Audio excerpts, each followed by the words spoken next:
tuning in to the Postmodern Realities podcast, brought to you by the Christian Research Institute and the Christian Research Journal. I'm Melanie Cogdill, managing editor of the Christian Research Journal.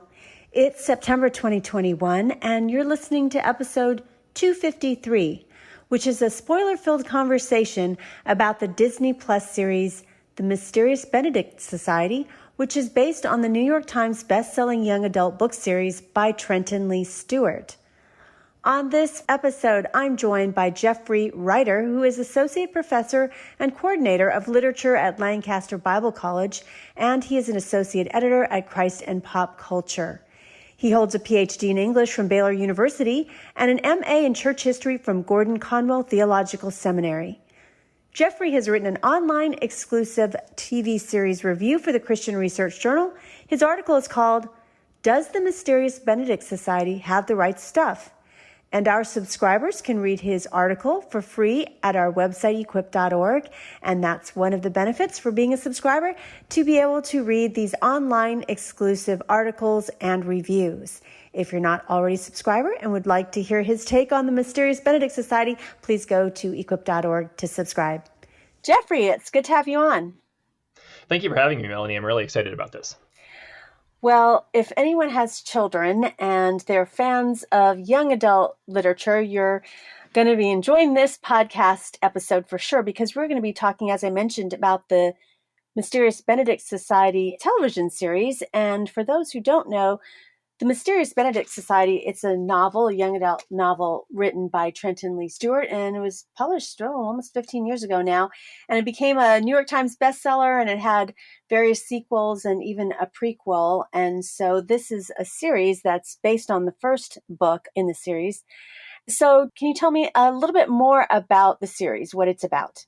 Sure. So the series in the Mysterious Benedict Society, it's about an individual named Mr. Benedict, Nicholas Benedict, who's kind of this affable, wise, older man. And as the books begin, he ends up recruiting several children to work for this sort of secret society or organization that he is founding. Now, you see this from the kid's eyes. So at first, you don't really know who this Benedict is, particularly one kid. So there are four main children in the story who are also end up being the major characters of the streaming show as well.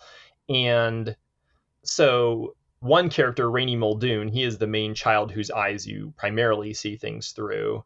And he ends up going through these series of tests, which at first seem like they're just kind of for like a type of gifted and talented school type of test, like nothing super extraordinary, except that the questions are a little bit odd, and some of the situations increasingly get weirder and weirder as the tests progress. And eventually what you find out in these early chapters of the book as they pass through these tests, he ends up meeting up with a few other kids who have also seemingly passed through these tests, is that really they're not testing primarily their intellectual abilities. They're being tested on how they react to or respond to solving these unusual problems. And when their character is tested, how do they respond to that? So each of them is placed, for instance, in a situation where they could choose to help somebody or not, and where they could choose to cheat or not.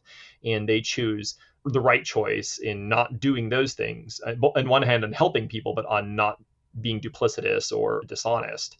So the other characters besides Rainey, then the other children, are a child named George Washington, although he goes by Sticky because everything sticks to him. He just remembers everything. And then this girl named Kate Weatherall, who carries a bucket and has kind of MacGyvers her way through everything. She can just solve almost any problem with the right amount of glue or twine or something. And then eventually you meet this fourth little girl named Constance Contraire, whose only superpower seems to be that she's incredibly irascible and stubborn and sarcastic. But the four of them eventually get together where they meet Mr. Benedict and then a few of the other adults who work with him.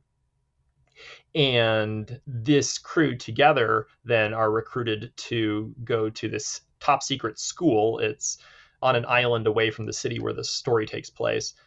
And they're sent to this mysterious island and this institute there because only kids can get there. So Mr. Benedict needs these kids to be able to be essentially the operatives, because no adult could be able to get into this environment. So he recruits them. He's very clear with them about kind of the risks and what's going on with them.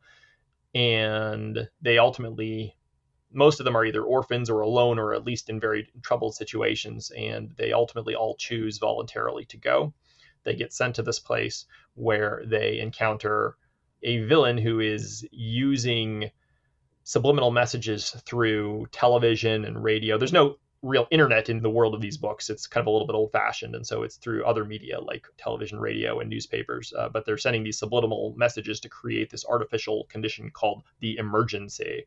And this emergency is not really any defined threat. It's just to make people feel anxious. And so they're trying to find out who the main villainous leader of this island, Mr. Curtin, like who exactly he is, and eventually trying to stop him.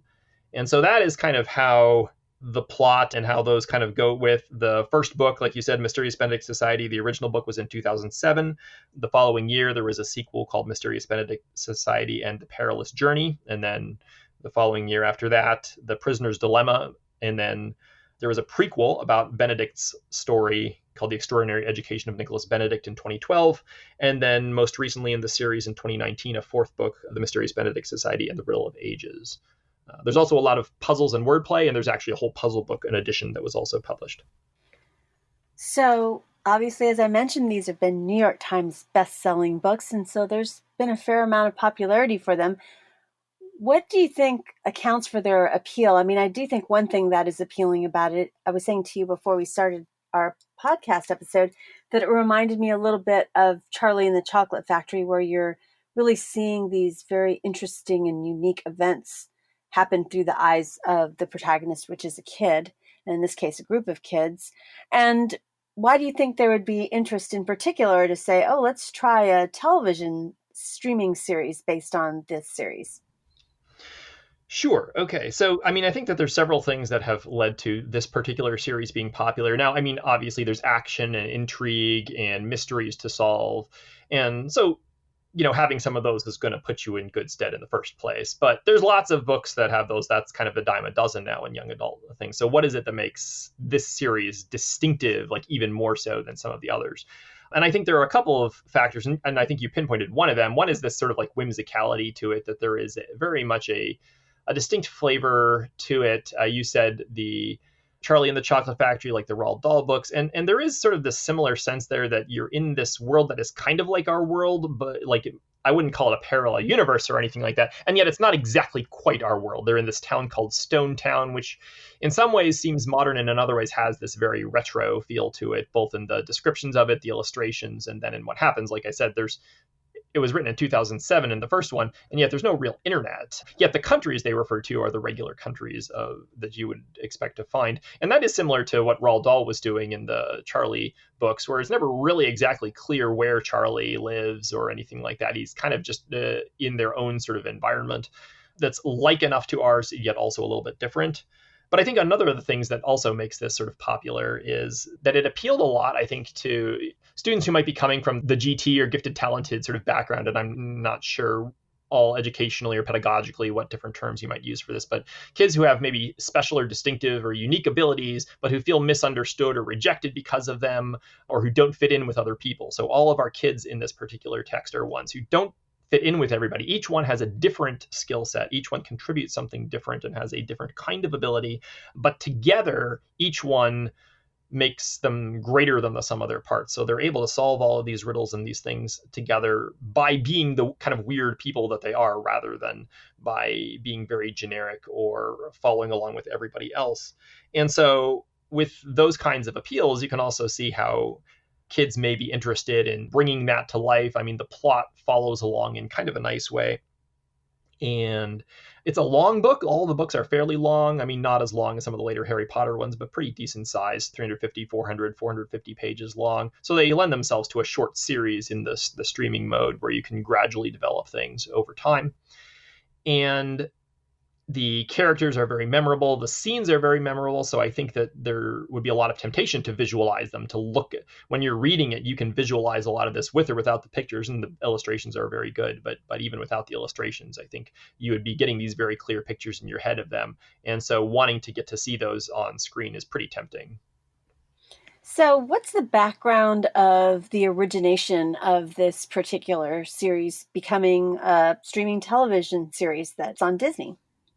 Yeah, it wasn't originally scheduled for Disney. So, from what I've been able to follow along with it, it was originally supposed to be on Hulu, and was first announced in September 2019. And I had been always keeping my ear to the pavement to see if anybody would film something like this because my kids had been loving the books for several years. And I will say, as I'm presenting this, by the way, that I'm doing this all not just as a viewer of the show in abstract. I'm doing it as somebody who has read the books with his kids who love the books even and have read them much more than I have, and who was watching them with my kids. So I have kind of like the role of literary and film critic and the role of parent as well. And so I was always kind of attentive to or attuned to, like, are they going to film this? Because I could see them doing it.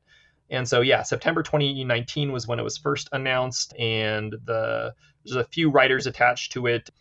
Todd Slavkin and Darren Swimmer, my understanding, are the showrunners, and then Phil Hay and Matt Manfredi were a couple of other additional writers who wrote the premiere and then the finale and some of the other stuff as well. But the filming had some delays in it, not surprisingly. Look at the timeline, right? Because this is right around the pandemic time, so it took a little longer to put it into film than they were planning.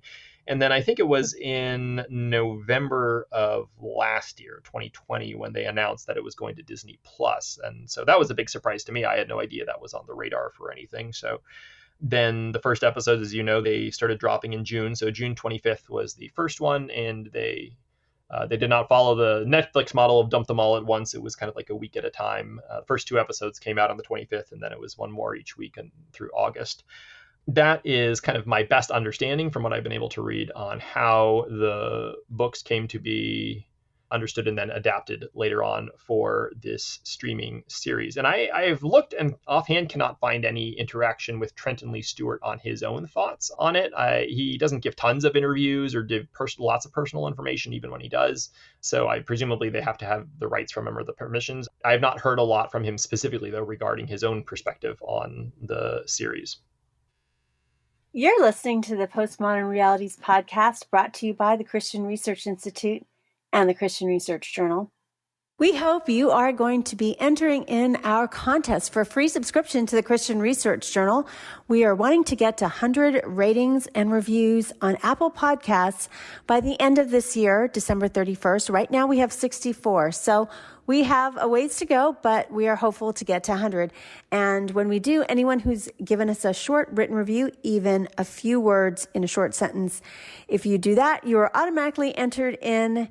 If you do so after July 1st, which right now there's only one person so far, and their comment is they've been enjoying our author Ann Kennedy's episodes, and we've got a bunch of episodes coming up with Ann Kennedy, and so you don't want to miss out some of her insights on books and other topics coming up. So please head on over to Apple Podcasts to give us a rating or review, and we'd be very grateful. The other great way you can help us out is just tell a friend about the show. Just let people know about this podcast and have them listen to some of the episodes that you might be posting on your social media accounts. In addition, if you don't want to miss out on these great articles like the one that Jeffrey has written for us, then you want to subscribe to the Christian Research Journal, which you can do at equip.org for $33.50.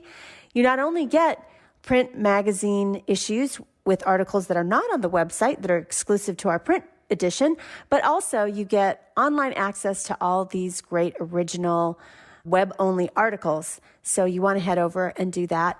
In addition, the other way you can help us out is just give us a tip. If a full subscription is not in your budget right now, a tip of even $3 helps us out. So you can do that at the landing page of any of our episodes at our website. Just hit magazine to the drop down, Postmodern Realities, and every single episode that we've had since we started 5 years ago is up there. And you can give us a tip through that means. And thank you for your partnership.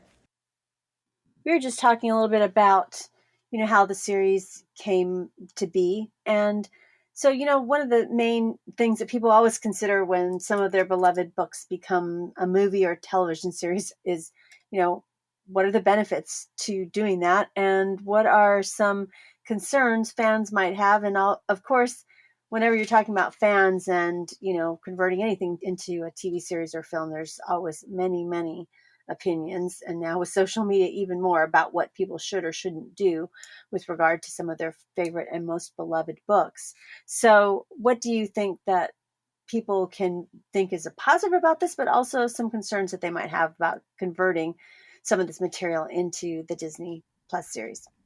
Sure. And I don't want to just be doing something where I'm like saying like, okay, oh, the books, they're better. I'm an English guy, so naturally, in one sense, I'll be thinking in terms of the books.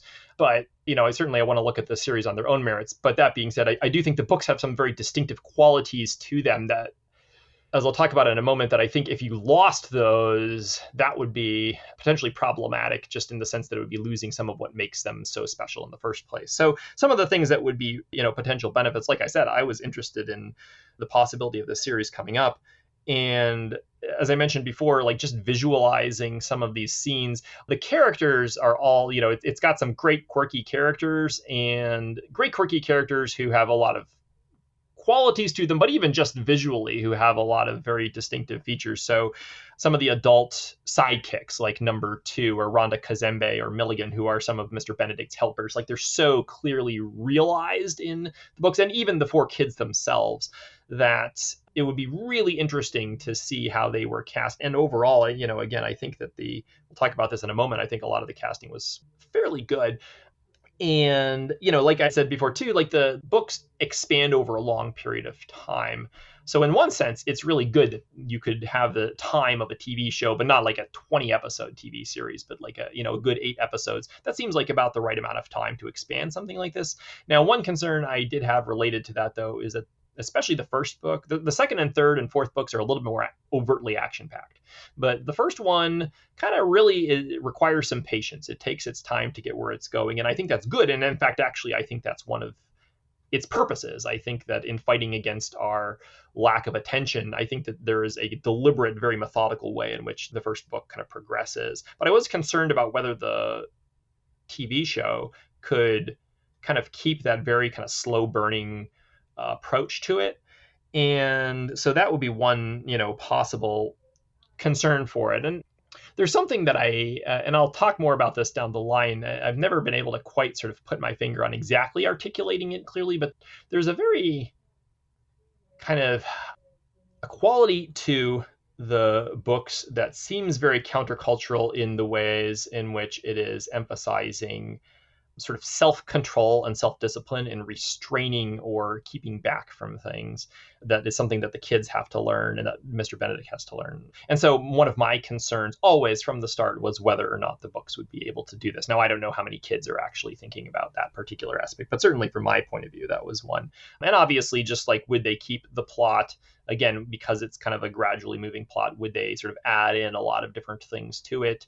How much would the emphasis really be on the kids? Because I've talked a lot about Mr. Benedict, but the book's really, again, kind of focused from the kids' perspective. And so would we be able to see things really from the kids' perspective the way we do, or would they be shifting that attention more toward the grown-ups or more toward the adults? So I think that there's concerns about whether or not will they keep to the plot, but even if they don't keep to the plot, would they be able to address some of the thematic concerns or some of the core ideas from the books that are communicated? Those are things that I, as a fan and as a parent and as just a viewer, that I was interested in as I heard more about the show being presented and being produced. Speaking of formatting a book into a TV series, in terms of the characters and the plot, how close to the books does the Mysterious Benedict Society TV series adapt them?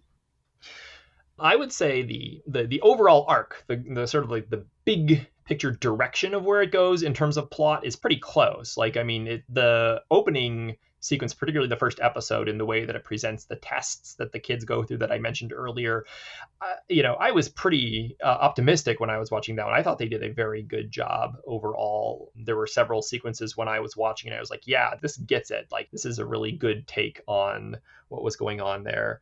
The more episodes you get into, the more you start to see little changes, and a couple that I'll talk about in a little bit, a couple of more bigger changes in terms of the plot of the characters, which become increasingly evident. But the kind of the finale of where everything lands, if you were to zoom out, I would say it's fairly similar.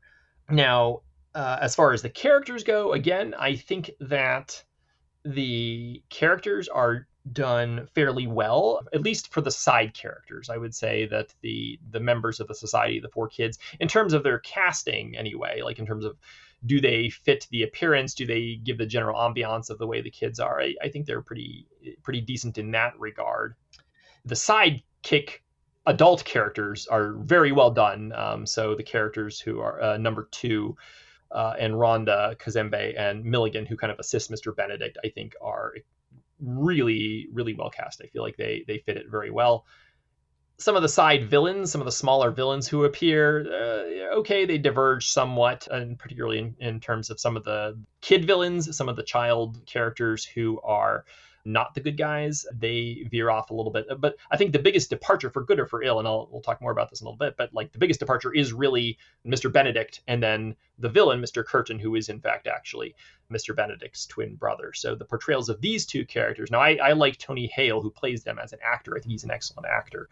So I appreciate him for a lot of ways. He visually does not look anything like Mr. Benedict or Mr. Curtin. He plays both roles. He plays both of the twins. And I don't think he looks like either character very much as they are portrayed in the books. He also doesn't really act like them very much. So you get little details here and there that are similar, but there's also some pretty wide and significant departures. And so since the whole society is named after Mr. Benedict, I think that ends up having some ripple effects throughout the show.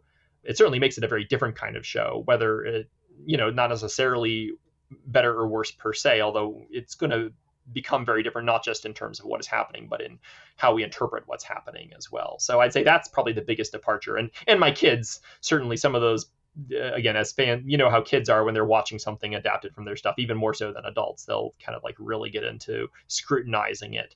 And especially with the parts with Benedict and Curtin, the Mr. Benedict and then the villain. Yeah, that sort of got under their skin, I think, a little bit. So what do you think about the series in terms of its production value?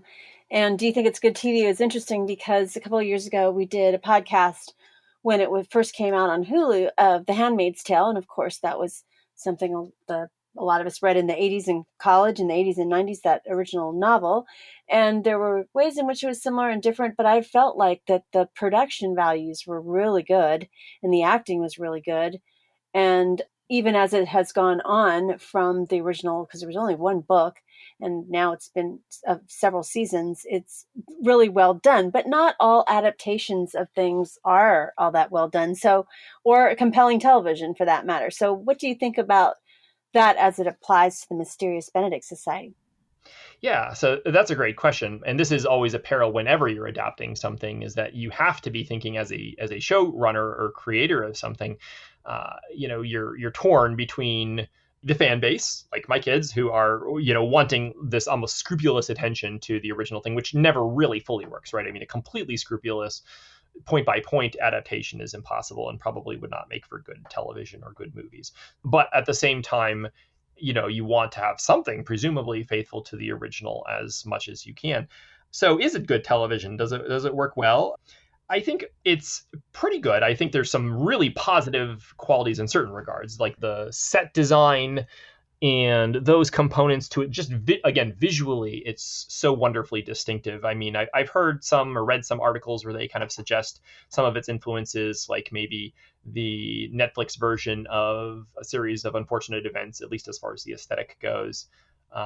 And then also maybe like Wes Anderson films or some others. But some of this also just does actually come from the books. Like if you look at the depictions and the illustrations, it translates very nicely. So it's great to watch, I think, is wonderful. And it has a theme. This is a small thing, but like the theme music is perfect. It just fits it wonderfully.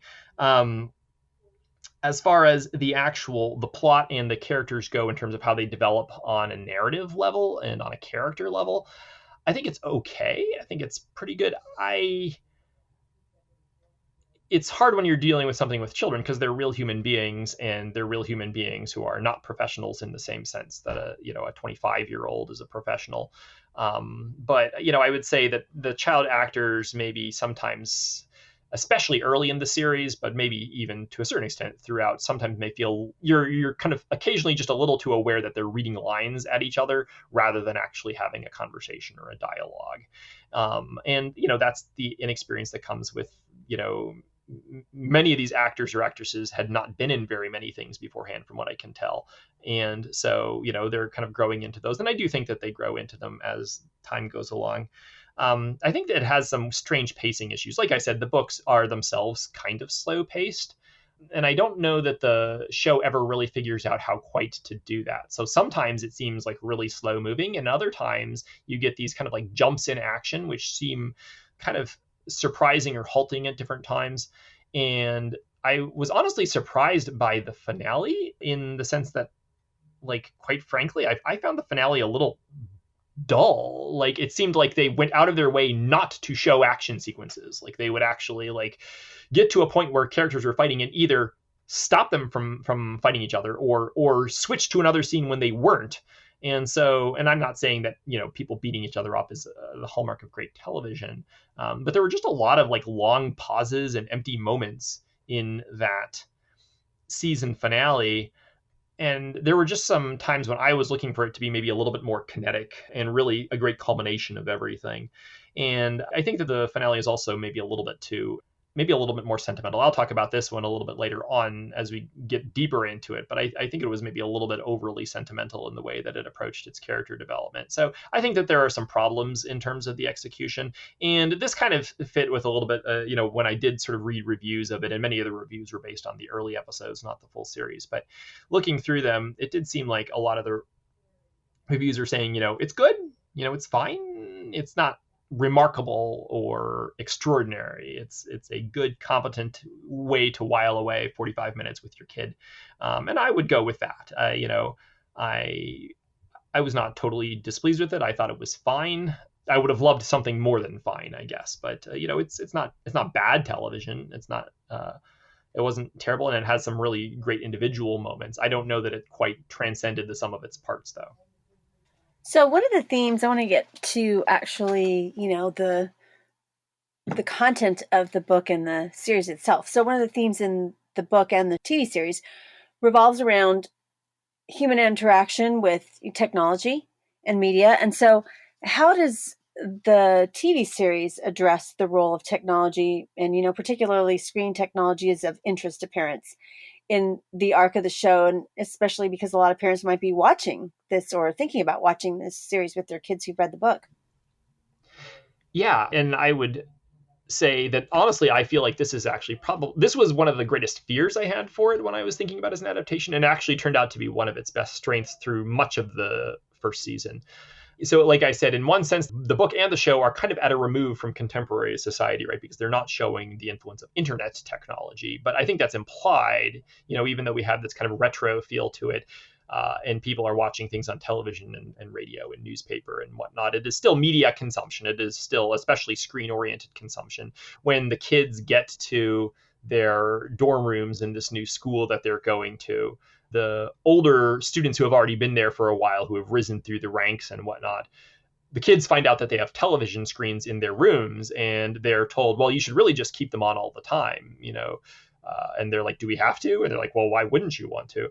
And so you can see that in Stewart's book. It's a key theme, and that gets really carried on very strongly throughout much of the early parts of the first season of the show, where the main characters are somewhat, if not immune to, at least very skeptical of the roles in which this information or disinformation or false messages, subliminal messages, are like being bombarded at them. And so, with all of this stuff coming at them, the children, the one of the things that makes the children able to succeed in their quest is that they are not quite so susceptible as those around them. And I really appreciated that. And it manifests itself in another very interesting way, actually, in a departure from the book. So the villain in the books, Mr. Curtin, is the twin brother of Nicholas Benedict, as I mentioned before. In the books, he's just kind of this misanthropic, growling, snarling individual. He's in this kind of like high-powered wheelchair. He wears these dark glasses, and he goes around kind of almost terrorizing people. He hates kids, like he just can't stand them, and which is ironic for somebody who's the head of a school. And he really is kind of almost a maniacal mad scientist kind of guy. The version of him in the series is really nothing like that. He really seems like somebody who could come right out of like a TED talk or an IT seminar. He's like this like maniacally twisted Steve Jobs kind of character. He talks in this very Silicon Valley kind of language. So he sounds very sort of like he's saying the right things about how he values people and how innovation is going to be good for society and for people. And he makes it appear as though he cares and is interested in others, but it's really ultimately about him controlling everything. So he's using his technology as a way to control other people who don't fit in with the way that he wants them to be. And so even though that is a big departure, and so part of me, the book part of me is like, oh, why can't you just make Mr. Curtin the way that he was in the books? I did appreciate that this departure was one that I think actually, went further in force, in step with the themes of the original book. Now, I will say by the end of the season, when he kind of moves forward in his technology, the screen-based component to it becomes less of a significant feature. And so and again, that does fit somewhat with the book, but at the same time, it also felt like it was kind of maybe losing a little bit of the bite to the critique that we saw in the early episodes. But overall, that was because it was itself a screen-based series. It was something which was showing on a streaming platform from DisneyPlus, no less. I was a little bit nervous that would get sacrificed. And overall, I didn't think that it was. I thought they did a decent job. I do want to talk to you in a moment a little bit more about Mr. Curtin, because I didn't read the books, although my kids have. And I kind of felt like in this day and age, it came off a little on the creepy side. But first, I want to talk to you about Mr. Benedict, because obviously that's the title of these books, The Mysterious Benedict Society. And so how is he different in the show than the novels? It's kind of interesting, fascinating to me that the characters of Mr. Benedict and Mr. Curtin are just kind of like hero and villain, not in the same person, but in this set of twins. So that was kind of a very interesting device that the author did. But, Mr. Benedict in the show, at least, comes across a little bit as this kind of genius, absent-minded professor.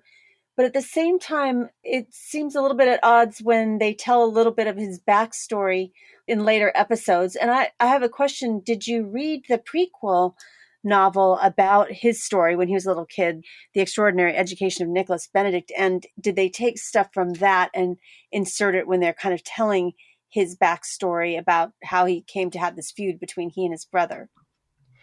Yeah, this is a great question. I have not actually read the book myself, but I did consult with my kids beforehand to make sure that I was tracking with this, because I was trying to remember some stuff from the actual books that we did have to just confirm this. And so, yeah, they're very, very different. The whole prequel, The Extraordinary Education of Nicholas Benedict, Curtin never appears in it. He's not a character because they were separated at birth. So actually, the book, The Mysterious Benedict Society, that's the first time that Nicholas Benedict learns he has a twin brother. He grew up in an orphanage, totally separated from him. And so this leads into, I think, one of what to me is, I think, I found a little bit of a problem with the depiction of Benedict in the series, is that he does not come across as somebody who is maybe, quite frankly, he doesn't come across as somebody who, as much as he does in the book, as somebody worth trusting or worth putting yourself on the line for. So in the original depiction of Benedict, they do include something in the show that is similar, which is his narcolepsy, which is brought on by these sort of bouts of intense emotion. Now, that's a huge part of the books, because what it means is that in the books, Nicholas Benedict has to be a moderate, a temperate individual. He has to be even-keeled. If he's not, he's going to pass out. And over years, he's learned to kind of cope with this by basically, in general, trying to kind of not be super emotive, because he knows he could be endangering himself and his colleagues if too much of that happens. They mention it in the first episode of the show, and then like 2 or 3 episodes later, he's like going off into wildly emotive territory. Like at one point, he just like screams cathartically, and then he is experiencing all this guilt because, as you pointed out in the show, he has this whole backstory where he kind of basically abandoned his brother. Like they were both at the same orphanage as kids. He gets adopted, his brother doesn't, and he never goes back to get his brother, and he feels great guilt for this. And so there's this endless hand wringing by him on this. Oh, I feel so guilty. Oh, it's terrible. Maybe I shouldn't have put the kids in this situation. And I think that there's some value in being able to question our decisions and being able to sort of allow other people to speak truth to us to a certain extent. But honestly, he's just kind of wishy-washy and overly emotional in the show. And so, yeah, I think that's part of, I mentioned earlier, I think part of a general tendency in the show to really overplay the emotional level. And I don't want to underplay the emotional level. I think Stewart gets a good balance in the books. I think that he recognizes people have feelings, including kids. They have feelings. They need to be respected. But there are also times when we have to kind of do the right thing, even when it's the hard thing to do, even when we don't feel like doing it. And that's a great lesson that you can see in a lot of great children's stories. I don't know if you've ever read, it's a little bit darker, but like Neil Gaiman's book Coraline is a great one, where the whole message of that one is that being brave is being afraid, but doing the right thing anyway, doing what you need to do. I saw the movie, but I didn't read the book, but I did read his book for young adults about the graveyard. Okay, the graveyard book. I've not which read was very that one, creepy. Yeah, it is very creepy, right? But that idea that yes, it is appropriate to recognize that we have feelings. That's a part of being human, and it's certainly a part of being a kid. And you don't want to just tamp them down totally. But that there are also times when you just have to kind of do something. You'd have to kind of get beyond them. You have to harness them, and you also have to train your feelings to be feeling the right thing to the right responses of things. And I feel like that is a key component of what makes the book distinctive, and I feel like that was kind of lost, especially in the character of Benedict. I did not feel like Tony Hale's portrayal, and I don't know if this is his issue or an issue with the writing or some combination of them. I think there's a lot of closing the gap between the virtues of Mr. Benedict and then the vices of Mr. Curtin. Again, trying to put all these shades of gray in them. And I understand that you want to show complex characters, but at the end of the day, it just made it a little bit less plausible that the kids would really be putting themselves on the line for Mr. Benedict or trusting him, given the way that he was portrayed in this. So I would honestly find that to be kind of one of the weaker facets. He's constantly on these emotional highs where he has to be talked down by his other adult assistants, Rhonda Kazembe, number 2, Milligan, and Rainey's kind of adoptive mother, Miss Paramel. At various times, each of them has to counsel him and bring him to more stability. And he just does not seem fully stable in the show. And I think that has ripple effects for how well we can really root for or follow along with the action of the show for the rest of the time. So what about the other characters? I do want to talk to you a little bit about the villain, Mr. Curtin, his evil twin. And, of course, the children, the setup, not necessarily the plot, reminded me of a series of unfortunate events, which I do not recommend. Mainly, I just felt like that worldview, and we're not going to get into a different children's series, is written by such an anti-Christian person. It definitely comes through. But there's a character in there called Count Olaf, and he's chasing after these children, and it reminded me of that in this. Here's this bad villain, Mr. Curtin, who's trying to, at least in the TV series, find out who's trying to sabotage him, and he suspects it's these certain children. And so he tries all these nefarious means to get to them. Is that true in the book side of things? And how are the other adult characters in the book portrayed? Because it had some of that, again, series of unfortunate events where the adults are clueless, they're a little bit doofuses, and they just seem like not knowing what really bad things are happening that they're just oblivious to. Yeah, and again, I think that is first of all, that's a big difference, I think, between the book and the show in terms of the role that the adults play. As far as the influence of the actual series of unfortunate events, I think you brought out some really good points with a comparison there. I do not know of any direct comparison. I think it is interesting that the first Mysterious Benedict Society book comes out the year after a series of unfortunate events concluded its run as a book series. And so, again, they have some similar aesthetic qualities to them in terms of kind of the feel of the places where people live, and also some very big differences, most of all being, again, I think that whereas a series of unfortunate events seems to have this very kind of nihilistic picture of things, certainly a very yes, it does. worldview. And that is definitely not what one comes away with in the Mysterious Benedict Society. Again, I do not know enough about Stewart.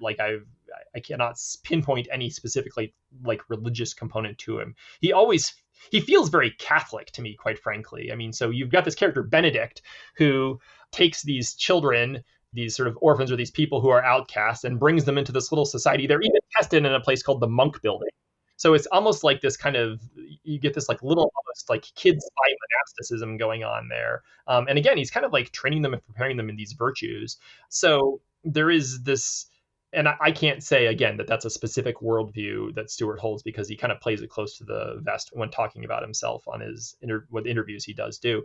But it certainly is at least an overall ethos to them that is very, very distinct from that of Lemony Snicket's books. Now, as far as how this comes out with the villains, again, I would say the villain, Mr. Curtin, in the books, he's the villain through many of the books.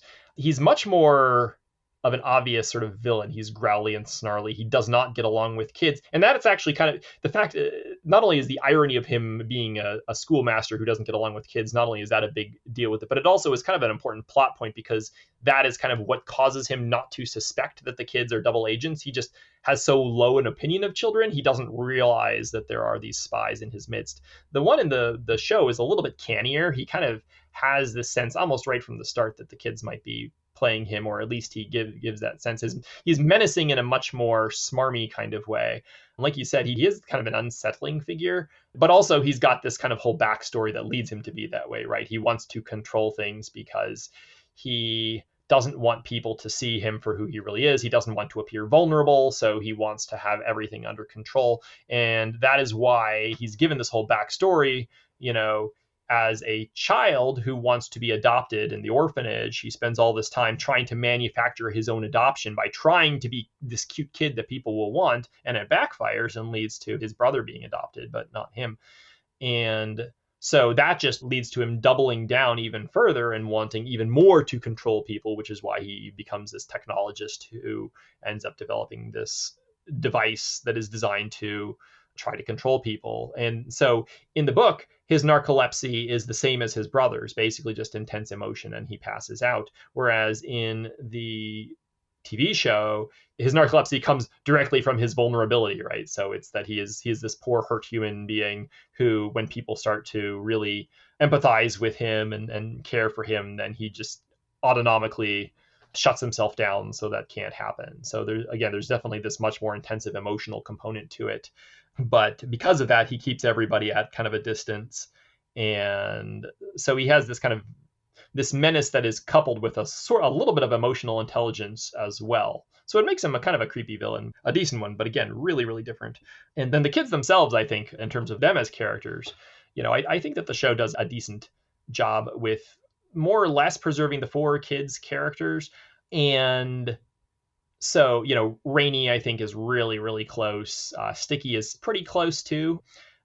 Kate, they make a few changes. They add a little bit of tension between them occasionally, because it's a TV show, so they want some dramatic tension. They give Constance a whole lot more to do in the show. Throughout the book, one of the largest things that they're constantly wrestling with is why Mr. Benedict sent her in the first place. And it only really comes out at that very end when her stubbornness literally destroys Curtin's machine. And then there's a big twist in the book, which is not in the movie. And I'll spoiler alert, so mute this if you haven't read the books and don't want to find this out. But the big twist that you realize in the book, she's always portrayed as this child who's small for her age. She looks really small. She's precocious and she talks a lot and is really stubborn and annoying. What you find out at the end of the book is that the reason that she's so extraordinary in part is she's only 2 years old. She's this 2-year-old who's talking with the vocabulary of a 6 or a 7 or 8-year-old. But that's why she's so irascible and so unpleasant, because she's acting like a typical 2 or 3-year-old in her emotional state, but her mental abilities are just way beyond that. And so they didn't even try for that in the book. The actress who plays her is 12, and she's depicted as maybe 6 or 7 maybe, or something like that. And maybe 5, but definitely they were not pushing her as a 2-year-old in this one. And so that was a little bit of a discrepancy, but overall, I think that those characters came across pretty well. So what about some of the other themes in this series? Would it be, I know Christian parents are probably thinking, okay, so should I allow my kids to read this book or watch this series? Because that's also, it's really for middle graders, I would say. And around that age, a lot of times it's really difficult if you have a more advanced reader or a voracious reader to find things that are age appropriate, which is why I found this particular book for my now early 20s son at the time, because he was a voracious reader and like, how do you find age appropriate books? But in the series, it seems to me that there are some themes of friendship and sticking with people, even you might not like them at first, or you might have conflict, but to resolve conflict with them and work as a team. I'm thinking about the main character kids as the story unfolds in the film or in the TV series. But what are those themes there similarly in the book, or are there some other themes that are explored in the book that don't make it into the series? Yeah, I think those actually are kind of in both, and I think that they're done very well in both. Again, I would say so. Whichever medium we're exposed to first is usually going to be the one that sticks most with us, right? If we have read the book first or if we have watched the show first, that's probably going to be the one that's going to be our baseline. Occasionally, that might change. We might really prefer the second thing to the first, but usually that first impression is going to be big. Which is why I would, if possible, I would certainly counsel a parent to do the books first before the show, because I do think that they have some added positive qualities to them that don't make it all the way through. And my concern would be that knowing, because they are close enough, the book and the show are close enough to each other in at least in their overall arc. My concern would be that a kid who had seen the show would then go back and might find the books a little bit more boring because they knew enough about it, and then therefore not really be able to engage with it as well as they might otherwise be able to. Whereas I think they would actually be rewarded very significantly for sticking with the book all the way through first. But the theme particularly, and I'm glad that you brought this up, the theme that you mentioned before about kind of like working through conflict situations with the team is a major point. Now, the TV show, interestingly enough, kind of doubles that up. It does it with the kids and then also in the scenes with the adults. The book doesn't really present us almost with anything that the adults are doing once the kids hit the island. It's really almost nothing except what happens to Rainey and occasionally Sticky. Like those are the characters who we see everything through. So we're never really sure until the very end what exactly is happening with Mr. Benedict. And so that gives you have to have this kid's eye view of everything. You're in the dark with what's going on through much of the time when you're reading the book. And that means that they have to learn to trust each other while feeling sort of not necessarily abandoned, but certainly feeling alone. And that's particularly true, like I said, with the character of Constance. So you get these three characters who just naturally gel with each other and who each has his or her own gift that fits so snugly together with Rainey and with Sticky and with Kate. And then you've got Constance, who just doesn't seem to play a role. And Mr. Benedict frequently is like before they leave, he's like, okay, trust me, she's going to play a part in this.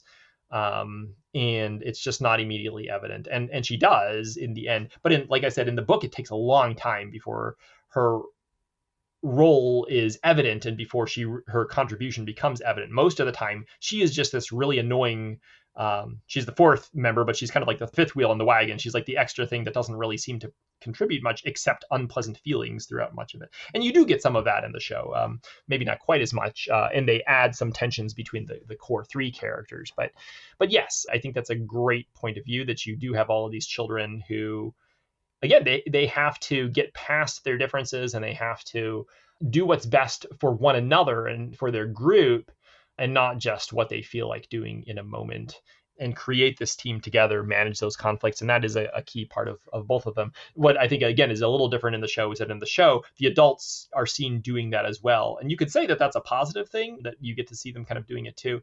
But it does, like you were talking about with the Lemony Snicket books, it does end up having that sort of sense sometimes, at least in the show. I got this sense like that the adults were kind of clueless, or were kind of not necessarily as together as they might be, whereas the books don't really play up that as much. The grown-ups aren't perfect, but they're certainly not bumbling or confused or in the dark in the same sense. So there's 3 more books. And do you think, I did look after I finished watching it to find out if there's season 2, because it shows, Curtin and Benedict making a getaway, kind of, they're together. So there's a second book called Mysterious Benedict Society and the Perilous Journey. And Do you think that they'll make another sequel? And if they did, I mean, I don't know if we know, it just doesn't say online, but would it be worth watching? Yeah, these are great questions, and I like you was kind of curious. I'm looking it up as of August 27th, when I'm recording this. I could not find any information explicitly. The closest I found was an interview with one of the showrunners. I can't remember offhand which one it was, but they were asking him, would you do a season two? And he was like, yes. And they're like, what would it be about? And he just said book two. So like, at least one of the people involved in the show would be interested in having season two be based, if it existed, would be having it based on the Perilous Journey. I'd be excited about that in some senses. The Perilous Journey is the books get increasingly exciting as they go along. There's still a lot of build up. They're still kind of long, but there is a little bit more overt action going on. There's a series of henchmen that Mr. Curtin has called the 10 Men, who don't really appear significantly in the first book, but who are these menacing figures throughout the later books and who I'd be very interested to see portrayed. The Perilous Journey is also a lot more global. Like there's a lot of, they pop around different countries. Mr. Benedict in the book is originally from, or at least has some origins in the Netherlands, and I believe they are in the Netherlands and other parts of Europe at various times. They're on a deserted island that's very like I think near Scotland, if I recall correctly, or at least very far from the United States. And so there's a lot more. It's not just in one place. It's much more of a globe-trotting type of text.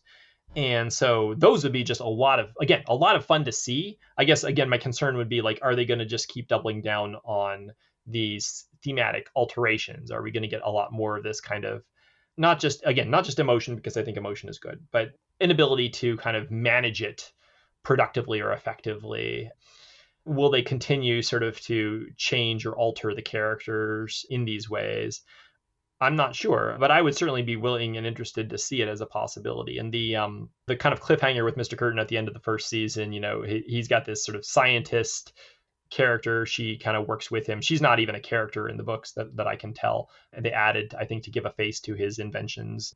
And so she is like handing something to him. She like gives him something that you don't really see what it is. But if it's like a map of the kind of thing that they're searching for in the second book, that could be where they're going. But, who knows? It's on DisneyPlus now, right? So they may have their own demands and they may want something completely different. So, but I would watch it. I'd give it a chance. I'd be interested in seeing what it's like. Like I said, the TV show, it is not a bad show. I enjoy it. I enjoyed it well enough.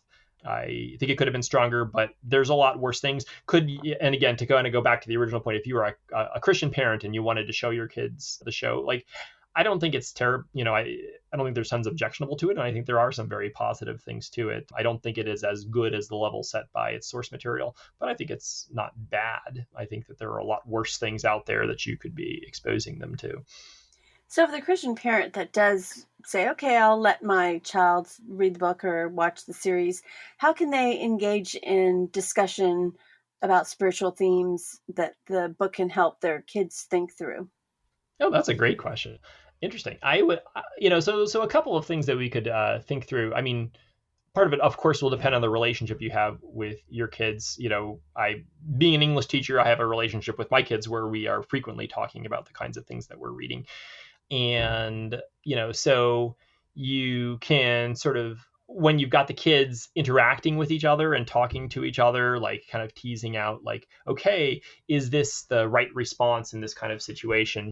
Did they make a good choice at this point or not? Or you can even ask, about the more that the villain's situation becomes coming up, like you could be posing these questions, like, why do you think he wants to act that way? And like I said, because it has this kind of critique built into it of overuse of screen technology, I know a lot of us, we have situations with our kids where they are frequently interacting with screens because of the world that we live in. And so I think it's very good early on as parents for us to just have our kids be aware of that, aware of their usage of devices, and not just take them as like, oh, this is just part of life, but think about like, what are the messages we're getting from these? What are the implications of the things that we're allowing to come through our eyes? So I think that, having kids early on be thinking on these terms, I think could be very positive for them. Like as they are watching something streaming or as they've got something on their device, like be talking to them about like what could be coming in, should we be thinking about how we use these things, and not just as a toy that we play with, but as something that actually is shaping us, shaping our loves, shaping our affection, shaping our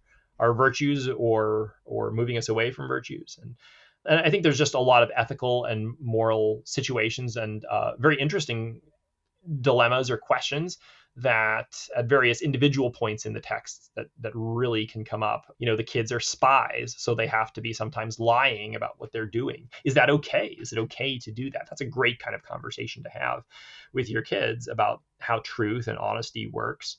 And Trenton Lee Stewart's books in general sort of invite those kinds of philosophical ones. In fact, the third book, the Mysterious Benedict Society and the Prisoner's Dilemma, it's based on a philosophical conundrum, the Prisoner's Dilemma. So you got these young kids reading this, and it's giving you all these great opportunities to be able to think through, okay, what does our faith look like in these challenging situations that don't have very clear answers? How might we react? How would you react if you were a kid in these situations? So I think there's a lot of fruitful food for thought that parents could get from interacting with the text, but certainly even interacting with the TV show as well. Well, finally, I have some fun rapid fire questions for Jeffrey, and these are done to help our listeners get to know our authors a little bit better on a personal level. So, Jeffrey, what is your favorite meal? Bacon cheeseburger. Are you an early bird or a night owl? I'm a night owl and an early bird, which means I don't get a lot of sleep. I want to be a night owl, but I have to be an early bird. Are you an introvert or an extrovert? Right in the middle. And boy, you seem to be just 50-50 of everything. Are you highly organized and scheduled, or are you spontaneous and go with the flow? Really, probably neither. I'm not terribly organized, but I'm very not spontaneous. And we talked about novels today. So what's one of your favorite novels? Oh, I could go on all day, but the first one is always going to be The Last Unicorn by Peter S. Beagle. Well, thanks, Jeffrey, for being a guest on the Postmodern Realities podcast. My pleasure. Thank you for having me, Melanie. You've been listening to episode 253 of the Postmodern Realities podcast, brought to you by the Christian Research Institute and the Christian Research Journal. Today's guest was Jeffrey Ryder. He has written an online exclusive television series review for the journal. His article is called, Does the Mysterious Benedict Society Have the Right Stuff? And our subscribers can read his article for free at our website, equip.org. We'd like to connect to you, so please subscribe to the Bible Answer Man YouTube channel and join in the conversation in the comments section and in the live chat when we have premiere videos. Please follow the Bible Answer Man page on Facebook, and on Twitter you will find us at Hank Hanegraaff, Bible Answer Man, Christian Research Institute, and Christian Research Journal, as well as on Instagram at the Bible Answer Man account. You won't want to miss every Monday through Friday at 6 p.m. Eastern when we live stream the Bible Answer Man broadcast, hosted by CRI President Hank Hanegraaff at our website, equip.org. In addition, please subscribe to the Hank Unplugged podcast. Hank gets out of the studio and into his study and engages in in-depth, free-flowing, essential Christian conversations on critical issues with some of the most interesting, informative, and inspirational people on the planet. You'll want to head on over to equip.org because there you're going to find thousands of free resources for you in articles and past broadcasts, our podcasts, and videos. And thank you for all the ways in which you partner with the Christian Research Institute.